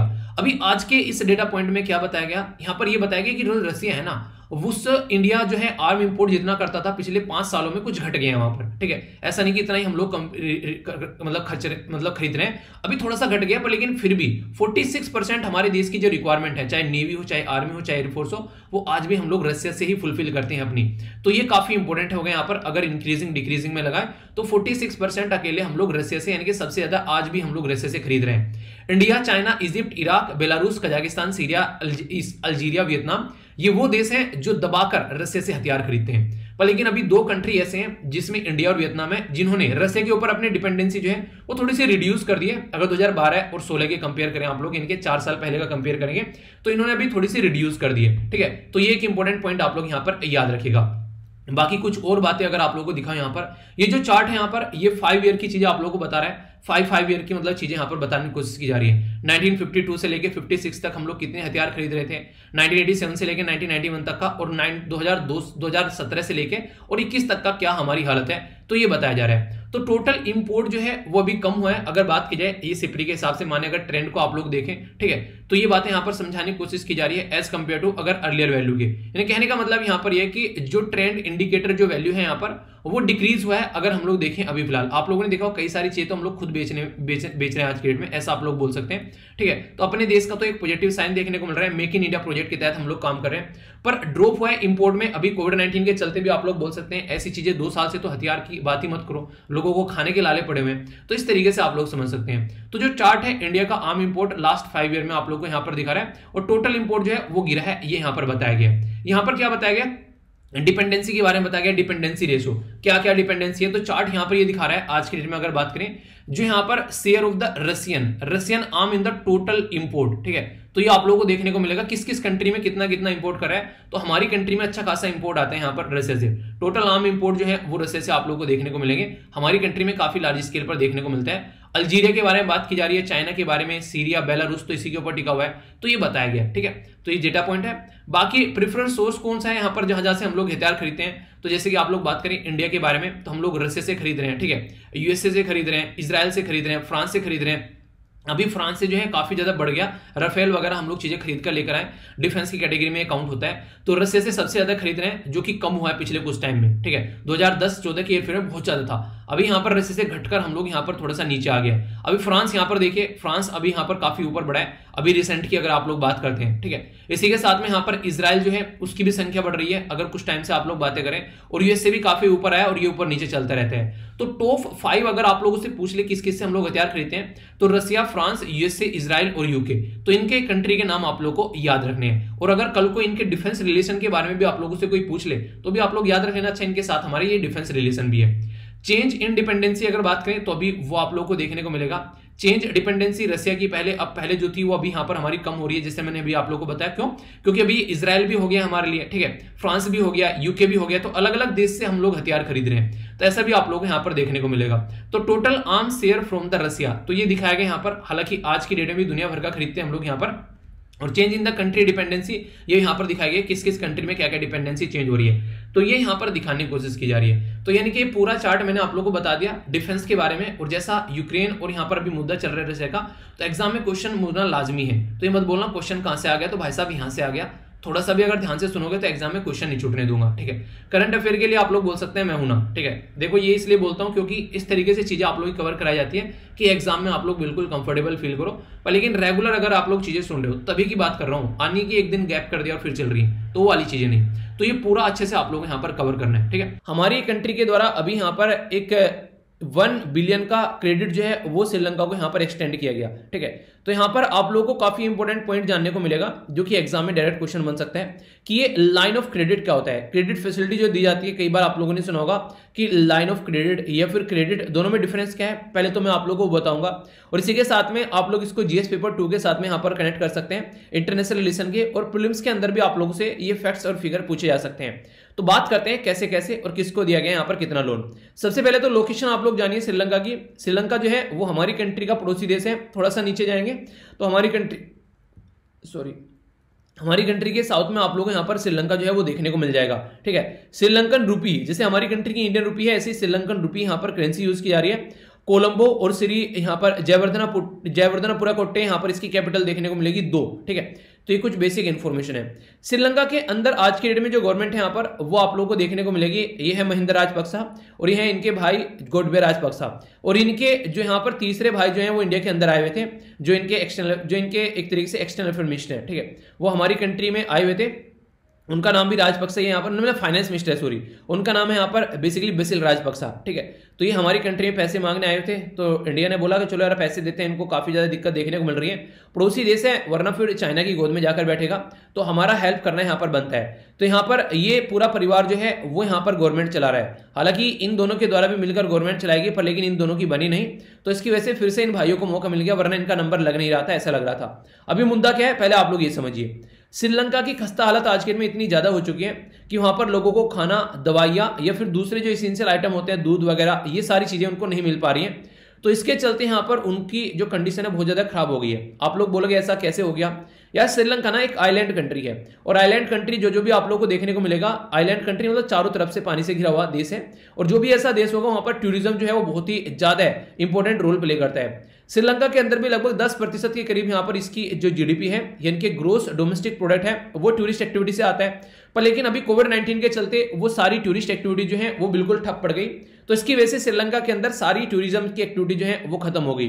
तो इसकी इकोनॉमी पर उसका काफी ज्यादा ह्यूज इंपैक्ट आप लोगों को देखने को मिलेगा जब कोई कंट्री इतनी लार्ज स्केल पर यहाँ पर टूरिस्ट एक्टिविटी से इंपैक्टेड होती है, इतने ज्यादा टूरिज्म देखने को मिलता है। तो अभी वो कंडीशन होगी जिसकी वजह से काफी ज्यादा खराब हुआ, और उसकी वजह से यहाँ पर कोविड-19 की वजह से सब कुछ घर के अंदर भी सब कुछ ठप पड़ गया था, सारी फैक्ट्री जो सब चीजें वहां पर बिल्कुल खत्म हो गई। तो उसके चलते इनकी इकोनॉमी की खस्ता हालत होगी, और रही सही कसर जो है उन्हें कहते चूस लिया इनको चाइना ने। तो नहीं कहते कि आप लोगों ने आम देखा होगा कि माल चूस कर बेसिकली गुठली निकाल कर फेंक दो, तो चाइना ने कुछ ऐसे किया गया इनके साथ में, तो भी आप लोगों को यहाँ पर सिचुएशन देखने को मिलेगा। तो यानी कि कहने का मुद्दा यहाँ पर यह कि समझना पड़ेगा आज के डेट में इंटरनेशनल रिलेशन में कि यहाँ पर कौन कंट्री किसका दोस्त है और किसका दुश्मन है। यहाँ पर कई सारे दोस्त होते होते भी दुश्मनी का काम करते हैं, जैसे अभी चाइना ने इनके साथ में किया है, दोस्त दोस्त बोलकर इनका आधे से ज्यादा सामान खरीद लिया। ठीक है, तो ये कंडीशन आप लोगों को समझनी पड़ेगी। जो दोस्त होता है वो कभी भी खरीदता नहीं है, वो सपोर्ट प्रोवाइड कराता है। जो इंसान खरीदने पर आ जाए वो दोस्त नहीं रह जाता है, ऐसा आप लोग बोल सकते हैं। यहाँ पर अगर बात की जाए यहाँ पर स्टेट बैंक ऑफ इंडिया, ये यहाँ पर श्रीलंका के साथ में मिलकर यहाँ पर बेसिकली ये साइन करा एग्रीमेंट, जिसमें श्रीलंका को 1 बिलियन की क्रेडिट फैसिलिटी यहाँ पर प्रोवाइड कराई जाएगी। ऐसा नहीं है कि ये पहली बार हम लोग इसको फैसिलिटी दे रहे हैं, अब तक श्रीलंका के साथ में ऑलरेडी हम लोग काम कर चुके हैं, यानी कि ऑलरेडी श्रीलंका कई बार बेसिकली कटोरा लेकर आ चुका है और हम लोगों ने इसकी हेल्प की है। हालांकि फिर भी वो जो है पीठ पीछे चूरा घोंपता है, वो एक अलग बात है, पर लेकिन हम लोग बड़े दिल वाले हैं, हम लोग हमेशा इस तरीके से हेल्प करते हुए नजर आते हैं। तो अभी यहाँ पर 1.4 बिलियन जो सपोर्ट है श्रीलंका को प्रोवाइड कराया गया था। इससे अगर बात करें थ्रू 400 मिलियन के करीब RBI currency swap. Currency swap मतलब ये होता है कि अपनी लोकल करेंसी में हम लोग बेसिकली व्यापार करेंगे, ना कि डॉलर वगैरह जैसे में हम लोग व्यापार करेंगे। उससे फायदा अपनी करेंसी में व्यापार करने से, अपनी कंट्री की जो करेंसी है उसको यूज करें, अपनी भी कंट्री की करेंसी यूज हो रही है, और इकोनॉमी के लिए काफी इंपॉर्टेंट रहता है, क्योंकि वहां पर एक्सचेंज रेट में काफी ज्यादा दिक्कत पड़ जाती है। पता चला ऊपर नीचे काफी ज्यादा हो रहा है, डॉलर की वैल्यू आज कुछ हो रही है, कल को कुछ हो गई, पर लेकिन यहाँ पर हम लोग अपने हिसाब से काम कर लेते हैं अपनी करेंसी का जब यूज करते हैं। ठीक है, तो यहाँ पर पहले 400 मिलियन का दिया गया, फिर यहाँ पर आगे ये 0.5 बिलियन। ठीक है, तो फिर से यहाँ पर लोन दिया गया, यहाँ पर मिलियन और यहाँ पर बिलियन में दिया गया, तो यानी कि टोटल मिलाकर फिर आगे अनदर ½ बिलियन जब यहाँ पर लोन दिया गया, तो लाइन ऑफ क्रेडिट फैसिलिटी यहाँ पर प्रोवाइड कराएगी, जिससे कि यहाँ पर कम से कम फ्यूल इंपोर्ट ये कर सकें। फ्यूल इंपोर्ट करना मतलब इनकी कंट्री के अंदर में इतना भी पैसा नहीं है कि ताकि यहाँ पर ये एक तरीके से डीजल पेट्रोल वगैरह इंपोर्ट, डीजल पेट्रोल तो नहीं करते हैं, क्रूड ऑयल इंपोर्ट करते हैं, क्रूड ऑयल में से फिर डीजल पेट्रोल निकालते हैं, वो एक अलग बात है। तो इतना भी पैसा नहीं है कि यहाँ पर ये काम भी कर सकें। तो आप लोग समझ सकते हैं, इवन यहाँ से इनकी कंट्री गवर्नमेंट के द्वारा ये बोल दिया गया, अगर कोई बाहर से आ रहा है उसके पास में डॉलर है, तो डॉलर आकर तुरंत बैंक के अंदर जमा कर दो, क्योंकि उस डॉलर का यूज कर हम लोग कंट्री के अंदर कुछ इसेंशियल सामान खरीद लेंगे। बाहर से सामान खरीदने पर सब रोक लगा दी कि यहाँ पर बाहर से सामान खरीदेंगे तो डॉलर में पे करना पड़ता है, तो वो सारी चीजें इनके द्वारा बंद कर दी गई। तो इससे एक अंदाजा लगा सकते हैं कि सिटीजन से ये बोलना कि तुम घूमने गए थे कहीं पर, कुछ पैसा बचा हुआ है डॉलर वॉलर, आकर यहाँ पर जमा कर दो, तो इससे एक अंदाजा लगा सकते हैं कि कितनी खस्ता हालत हो चुकी है। कई सारे देश में इनकी एम्बेसी हुआ करती थी, वहां पर इन्होंने बंद कर दी, क्यों? क्योंकि उसमें काफी ज्यादा खर्चा पड़ रहा था। तो इससे एक आइडिया आप लोग देखिए कि कंट्री की क्या हालत आज के डेट में हो रखी है। ठीक है, अब एक शब्द मैं आप लोगों को यहाँ पर बताना चाहूंगा जो कि आप लोगों को पता भी होना चाहिए, ये काफी इंपॉर्टेंट है, इसको बोलते हैं line of credit. Line of credit का मतलब क्या है? लाइन ऑफ क्रेडिट का मतलब समझने के लिए मैं आप लोगों को उदाहरण देता हूं। मान लीजिए जैसे कि यहाँ पर मैं हूं और मैंने आप लोगों से पैसे उधार ले लिए। ठीक है, पैसे उधार ले लिए, यहाँ पर आप लोग हैं, आप लोगों से पैसे उधार ले लिए, पर लेकिन पैसे उधार ऐसे नहीं लिए कि एकदम आकर मेरे झोले में सारे पैसे पड़ गए और फिर उनको यूज कर रहा हूं और आप लोग की रिटर्न कर रहा हूं। नहीं, ऐसा नहीं है। यहाँ पर ये जो बैंक में पैसे रखे हुए, मतलब आप लोग ये बैंक में पैसे पड़े हुए, ठीक है, वहां पर उसमें पड़े हुए 10 लाख रुपए। ओके, और आप लोगों ने बोला कि सर जब भी आपको जरूरत पड़े यहाँ से पैसे निकाल लेना। ठीक है, यहाँ से आओ और पैसे निकाल लो, जितनी भी जरूरत पड़े, ये आपके नाम की हमने रख दिए हैं, तो यहाँ से पैसे निकालो, यूज कर लो जहां भी आप लोग लगता है। किसी को आप लोग किताबें प्रोवाइड करानी है, किसी को आप लोग यहाँ पर आज के में नहीं कुछ और प्रोवाइड कराना है, ड्रेसेस या फिर यहाँ पर स्कूल बैग प्रोवाइड कराना है, तो जितना पैसा यूज करोगे बस आपको उतना ही हमको इंटरेस्ट पे करना पड़ेगा। बाकी 10 लाख पड़े हुए हैं, आपने 1 लाख रुपए यूज कर लिया तो 1 लाख रुपए पर आपको इंटरेस्ट पे करना पड़ेगा, पर ये है 10 लाख आपके लिए, आप जब तक चाहो इनको यूज कर सकते हो।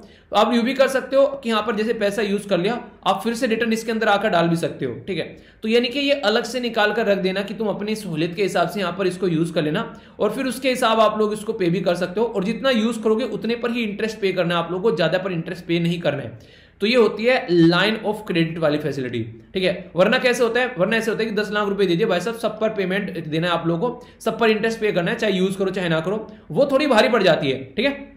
बहुत सारा पैसा पड़ा रह गया, यूज नहीं कर पा रहे हैं, पर फिर भी उसके ऊपर इंटरेस्ट पे करना पड़ रहा है, तो दिक्कत है यहाँ पर। और यहाँ पर अच्छा काम ये भी कि आप लोग रिटर्न भी कर सकते हो, जहां जहां पर आप लोगों को लगे कि यार अब तो ज्यादा हो गया, थोड़ा सा रिटर्न कर देते हैं, बर्डन कम पड़ जाएगा। तो ये कंट्री को फैसिलिटी दी जाती है ताकि कंट्री की खस्ता हालत होते हुए भी उसको संभाला जा सके, तो इसको बोलते हैं लाइन ऑफ क्रेडिट, ठीक है।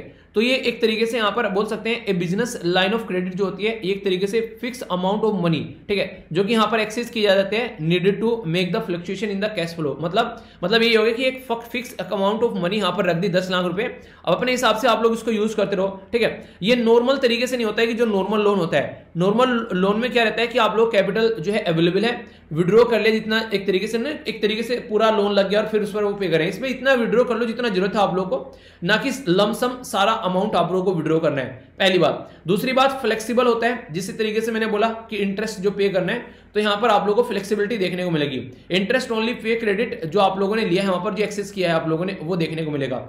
एक और इंपॉर्टेंट मुद्दा यहां पर रहेगा, ये वाला अगर आप लोग क्रेडिट फैसिलिटी यूज करना चाहते हैं, ऐसे नहीं कि इसमें बैंक ही रहेगा, इसमें नॉन बैंकिंग लेंडर भी हो सकता है। यानी कि जैसे मैं आप लोगों को उदाहरण ले रहा हूं कि आप लोगों से पैसा ले लिया, ऐसा नहीं जरूरी है कि आप लोग बैंक हैं, ठीक है। तो यहां पर नॉर्मली अगर बात की जाए तो किसी ऐसे इंसान से भी यहां पर काम किया जा सकता है, मतलब कल को अंबानी को बोल दे कि यार तू श्रीलंका को पैसे दे दे, ठीक है, लाइन ऑफ क्रेडिट फैसिलिटी पे। तो ये क्या हो गया, एक तरीके से आप लोग बोलोगे यहां पर कि ऐसा नहीं कि यहां पर बैंक ने ही पार्टिसिपेट किया है। तो ये काफी इंपॉर्टेंट है यहां पर लाइन ऑफ क्रेडिट, कई बार कंफ्यूजन रहता है कई सारे बच्चों को, तो मुझे नहीं लगता कि अब आप लोगों को इसके अंदर कोई कंफ्यूजन होना चाहिए। एक बेसिक कॉन्सेप्ट है यार, कॉन्सेप्ट एक स्टैटिक पोर्शन होता है, जितना अच्छे से कवर करके चलोगे उतना ही ज्यादा लंबे समय तक याद रख पाओगे, ठीक है। तो इसलिए इसको आप लोग हमेशा उस तरीके से लेकर आप लोग चला करो, ओके। इसी के साथ में आज के दिन में अगर श्रीलंका की सिचुएशन के बारे में आप लोग बात करोगे तो ये आज से नहीं है, ये अगस्त 2020 से लगभग यहाँ पर इनकी जो कंट्री है वो खराब होनी यहाँ पर स्टार्ट हो गई थी। फ्यूल यानी कि ईंधन और गैस का शॉर्टेज काफी लार्ज स्केल पर हो गया, और जब यहाँ पर फ्यूल और गैस का शॉर्टेज होता है तो इन्फ्लेशन बढ़ने लगता है। ये कैसे, मैंने आप लोगों को बताया भी था। मान लीजिए श्रीलंका के अंदर में आज के दिन में कोई यहाँ पर क्रूड ऑयल लेकर नहीं आ रहा है, ठीक है, क्रूड ऑयल लेकर तो आता है, इनके पास पैसा ही नहीं है उसको खरीद ले, ठीक है। तो ये वाली बात है कि तुम्हारे पास ये क्या तेल खरीदने के पैसे नहीं है, जी नहीं, बिल्कुल नहीं है। तो यहाँ पर उस टाइम पर क्या होता है, जब यहाँ पर तेल खरीदने के पैसे नहीं है, तो मान लीजिए यहाँ से कहीं पर इनके यहाँ चाय की पत्ती हो रही है, वो चाय की पत्ती इनको लेकर यहाँ पर जानी है, तो किससे जाएगी, वो तेल से जाएगी। अब तेल इतना महंगा हो गया कि पहले यहाँ पर 100 रुपये लीटर था, अब वो 5000 रुपये लीटर हो गया। तो जो सामान लेकर जा रहा है वो सामान को लेकर जाएगा उसी तेल में। अब यहाँ पर वो 5000 रुपये जो एक्स्ट्रा पे कर रहा है एक पर्टिकुलर 1 लीटर के ऊपर, तो यहाँ पर जनता से वसूलेगा, क्योंकि जो उसको यूज करना चाहता है प्रोडक्ट तो उससे लेगा, अपनी जेब से तो देगा नहीं, वरना कोई बिजनेस नहीं रह गया उसका। तो इस तरह की कंडीशन आप लोगों को देखने को मिलेगी। तो ये जो सिचुएशन यहाँ पर निकलकर सामने आती है, ये सिचुएशन यहाँ पर महंगाई बढ़ाने का काम करती है। तो इसलिए यहाँ पर जब यहाँ पर एक तरीके से इंटरनेशनल लेवल पर मार्केट में तेल का प्राइस जो है वो बढ़ जाता है, उस टाइम पर देखने को मिलेगा यहाँ पर कंट्री के अंदर इन्फ्लेशन यानी कि महंगाई बढ़ जाती है। ये कंडीशन आप लोगों के सामने यहाँ पर निकल कर आएगी। तो ये समझने वाला मुद्दा है जो कि आप लोग यहाँ पर समझ सकते हैं। तो इसी तरीके से यहाँ पर हुआ, गैस फ्यूल के प्राइस बढ़ गए तो इसेंशियल कमोडिटी दूध वगैरह हो गए, ये सारी ब्रेड वगैरह हो गए, इनके प्राइस बढ़ गए। यहाँ पर सिचुएशन जो है यहाँ पर काफी ज्यादा आप लोगों को देखने को मिली, प्रोटेस्ट भी देखने को मिला, क्योंकि अपोजिशन जो है फिर वो अपना रोटी सेकने आ जाती है हर एक कंट्री में। तो यहाँ पर भी कुछ ऐसे ही देखने को मिला। आज की डेट में जो क्राइसिस का रूट कोज बताया जा रहा है, तो यहाँ पर ट्रेड डेफिसिट आप लोग काफी ज्यादा देखने को मिलेगा। ट्रेड डेफिसिट क्या होता है, यानी कि इंपोर्ट तो बहुत ज्यादा कर लिया है और एक्सपोर्ट कुछ नहीं कर पा रहे हैं, तो ये आप लोगों को देखने को मिलेगा ट्रेड डेफिसिट। तो मैक्सिमम कंट्री के साथ में श्रीलंका का ट्रेड डेफिसिट आप लोगों को देखने को मिलता है। और इसी के साथ में श्रीलंका को जो यहाँ पर रीपे करने हैं 7 बिलियन इस साल में यहाँ पर रीपे करना है इसको, जो इसने लोन ले रखा है, ठीक है। तो इससे आप लोग अंदाजा लगा सकते हैं काफी ज्यादा चीजें तो ये चाइना के हाथों फंसा पड़ा है आज के डेट में। जैसे यहाँ पर देखते हैं, already south the China help कि रिस्ट्रक्चर किया जाए इसका loan 10% of the total foreign debt. तो यानी कि चाइना जो है वो यहाँ पर अभी रिसेंटली आप लोगों को पता होगा, इसके अंदर हम्बन टोटा जो बेसिकली पोर्ट हुआ करता था वो भी लीज पर ले लिया गया काफी लंबे समय तक, लगभग 99 साल के लिए। तो इससे अंदाजा लगा सकते हैं कि चाइना जो है यहाँ पर एक एक कर डेट क्राइसिस में फंसाता है। डेट क्राइसिस, DEBT, तो ये इंपॉर्टेंट टर्म है यहाँ पर, ये आप लोगों से सर हरियाणा पीसीएस के अंदर पूछी गई थी, ठीक है। तो इस तरह के क्वेश्चन भी आप लोगों से पूछ लेते हैं। डेट क्राइसिस का मतलब होता है सामने वाले को इतना लोन दे दिया और उसने मजे में उड़ा दिया, और फिर यहाँ पर उसको लोन पे करने तो दूर की बात है, वो इंटरेस्ट भी पे नहीं कर पा रहा है, ठीक है। किसी दारूबाज इंसान को पैसा दे दिया और बोला कि भाई मेरा पैसा और बेसिकली इंटरेस्ट पे कर देना, तो वो कंडीशन ऐसी है दारू में उड़ा दिया सारा पैसा। अब वहां पर वो इंसान जो है वो इंटरेस्ट भी पे नहीं कर पा रहा है, मूल तो दूर की बात हो गई। अब यहाँ पर क्या होगा, फिर यहाँ पर उसको वसूल तो किया जाएगा, उसका घर ले लिया, उठा लिया, ठीक है। कोई जमीन थी उसके नाम, वो अपने नाम करा ली। गांव में ऐसी चीजें कई बार देखने को मिल जाती है, कई सारे लोगों को इस तरीके से ठगा जाता है। तो ये सिचुएशन आप लोग यहाँ पर देख सकते हैं, ठीक है। तो ये सारी चीजें ऑलरेडी यहाँ पर एक देश के साथ में आप लोग को देखने को मिल रही है, ठीक है। तो इससे आप लोग एक अंदाजा लगाइए। इसी के साथ में कि क्रेडिट फैसिलिटी क्या है, एक टाइप ऑफ लोन होता है जो कि आप लोग यहाँ पर ले सकते हैं, जैसे मैंने अभी बताया वो सारी चीजें। और लाइन ऑफ क्रेडिट जो है वो मैंने आप लोगों को डिटेल में पढ़ाई दिया, तो इसके नोट्स भी मैंने आप लोगों को प्रोवाइड करा दिए ताकि कोई दिक्कत आप लोगों को देखने को नहीं मिले, ठीक है। तो ये पूरा टॉपिक था, मुझे लगता है कि आप लोग की समझ में आ गया होगा। अब बाकी श्रीलंका के बारे में कुछ और पूछे तो इंडिया श्रीलंका के बीच में यहाँ पर फिशरमैन का इशू बहुत ज्यादा रहता है, जो कि आप लोग याद रख सकते हैं, जो मैंने कई बार आप लोगों से डिस्कस किया है। क्यों? क्योंकि हमारे देश के फिशरमैन जो मछुआरे हैं वो ट्रोलर यूज करते हैं। ट्रोलर क्या होते हैं, बहुत सारी दुनिया भर की मछलियां जो हैं वो पकड़ कर ले आते हैं, और श्रीलंका में ट्रोलर जो हैं वो बैन कर रखे हैं। तो इसकी वजह से कई बार हम लोग क्या करते हैं, अपने पानी को छोड़कर श्रीलंका के पानी में भी चले जाते हैं। तो श्रीलंका की जो नेवी है वो यहाँ पर पकड़ कर बैठ जाती है हमारे फिशरमैन को, तो उसकी वजह से बहुत ज्यादा दिक्कत देखने को मिलती है। और श्रीलंका की नेवी बदतमीजी भी करती है, वो हमारे फिशरमैन को आगाह नहीं करती है कि तुम अपनी बाउंड्री जो है वो क्रॉस कर रहे हो हमारी कंट्री की, जबकि हमारी कंट्री की जो फोर्स है वो हमेशा उनको आगाह करती रहती है। तो ये इस तरीके से उनको पकड़ कर जेल में डाल देते हैं ले जाकर। तो ऐसी बदतमीजी भी बार बार ये काटते रहते हैं। तो कुछ और इशू है जिनके बारे में आप लोग लिख सकते हैं। ट्रंको वाले जो अभी ऑयल फील्ड वाला केस था वो श्रीलंका में इंडिया ने बोला उसको डेवलप किया जाएगा, तो मैंने आप लोगों से बोले थे यहाँ पर, तो उसको भी आप लोग याद रख सकते हैं। क्यों? रीजन क्या है, क्योंकि वो काफी इंपॉर्टेंट रहता है, अंग्रेजों के टाइम अंग्रेजों के द्वारा यूज किया गया था यहाँ पर कई बार वो, ठीक है। तो वो एक स्ट्रेटेजिक ऑयल रिजर्व हो गया यहाँ पर, मतलब अपना ऑयल रख सकते हैं, कल को चलकर नेवी यहाँ पर इंडियन ओशन में अपना दबदबा बनाना चाहती है, तो फ्यूल वगैरह अगर चाहिएगा तो आसानी से वहां पर उसको यूज किया जा सकता है, ठीक है। तो ये भी इंडिया और श्रीलंका के बीच में भी एक एग्रीमेंट साइन हुआ था पहले। हालांकि बहुत लंबे समय से हम लोग बोल रहे थे श्रीलंका को कि हमको ये फैसिलिटी दे दो, पर लेकिन वो देने के लिए तैयार नहीं था। तो ऐसे इश्यूज कई बार देखने को मिलते हैं, पर लेकिन अब जो है खस्तालत आ रही है, उसको समझ में आ रहा है कौन सही है और कौन गलत है। इंसान को थोड़े दिनों के लिए छोड़ दो, ठीक है, उसको समझ में अपने आप आ जाएगा कौन तेरा दोस्त है कौन तेरा दुश्मन है। फिर वो बदतमीजी जो काट रहा है वो बदतमीजी काटना बंद कर देगा तुरंत ही, ठीक है। जब तक उसको दिखता रहता है ना कि सारी चीजें सब चीजें सही चल रही हैं, तो उसको लगता है क्या दिक्कत ही क्या है, तो बदतमीजी काटना स्टार्ट कर देता है। कुछ दिनों के लिए छोड़ो तो उसको समझ में आ जाता है कि हाँ यार यही सही इंसान था। क्योंकि कई बार क्या होता है, इंसान जो है उसकी चीजें जो है इग्नोर करते रहता है, तो आप लोगों को समझना पड़ेगा ये चीजें भी, ठीक है। तो यहाँ पर ये चीजें आप लोगों को देखने को मिल रही है, ओके। तो ये पूरा आर्टिकल मैंने कवर करा दिया। इंडिया और श्रीलंका के रिलेशन के बारे में कुछ लिखने के लिए भी आ जाए तो भी आप लोग यहाँ पर अब लिख सकते हैं, और प्रेजेंट टाइम पर क्या बातें हैं वो सारी बताई दी। तो फीडबैक जरूर दिया करो आप लोग, हम सब देकर बता सकते हैं कि कैसा आप लोगों को लगा ये आर्टिकल, वरना डिसलाइक कर बता सकते हैं। और इसी के साथ में कुछ इशू हो तो आप लोग कमेंट बॉक्स में कमेंट भी कर सकते हैं, ठीक है। अब न्यूज एनालिसिस के बारे में बात करूंगा यहाँ पर, जिससे आप लोगों के डायरेक्ट कई सारे क्वेश्चन बन जाते हैं कई बार। रसिया जो है इसके बारे में मैंने अभी आप लोगों से बातें कर ली, इंडिया और रसिया के रिलेशन के बारे में। अभी एक और मुद्दा हुआ यहाँ पर, यूएनजीए के अंदर में हम लोगों ने फिर से एब्सटेन कर दिया है। तो हमारी कंट्री के क्वेश्चन पूछ ले जाए तो टीएस त्रिमूर्ति यहाँ पर इंडिया के जो परमानेंट रिप्रेजेंटेटिव है, तो कहीं भी वोट होती है तो इंडिया जो है यहाँ पर बेसिकली इनके थ्रू रिप्रेजेंट किया जाता है। तो यहाँ पर अभी यूक्रेन के मुद्दे पर फिर से यहाँ पर वोट हुई, जो यहाँ पर इंडिया ने फिर से यहाँ पर एब्सटेन कर दिया गया। तो ये एक मुद्दा यहाँ पर सामने निकल कर आ रहा है, ठीक है।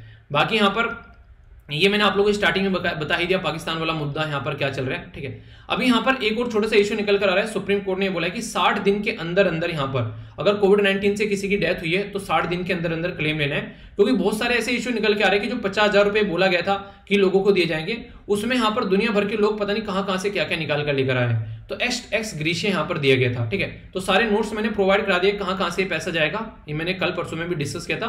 तो ये नोट्स भी आप लोगों को मिल जाते हैं, ठीक है। तो ये बिल्कुल एक स्लाइड में सब कुछ खत्म हो गया, तो इसके बारे में थोड़ा सा देख लेना, ठीक है। बाकी योगी साहब जो हैं वो आज शपथ ग्रहण करने वाले हैं लखनऊ के अंदर में, तो अगर आप लोग लखनऊ में हैं तो एंजॉय करिएगा जाकर। एक इंपॉर्टेंट हरियाणा से निकलकर इशू आ रहा है। हरियाणा में 3% रिजर्वेशन दिया जाता था स्पोर्ट कोटे के लिए, अभी वो स्पोर्ट कोटे का रिजर्वेशन हटा दिया है, तो उसके चलते चीजों को क्रिटिसाइज किया जा रहा है, ठीक है।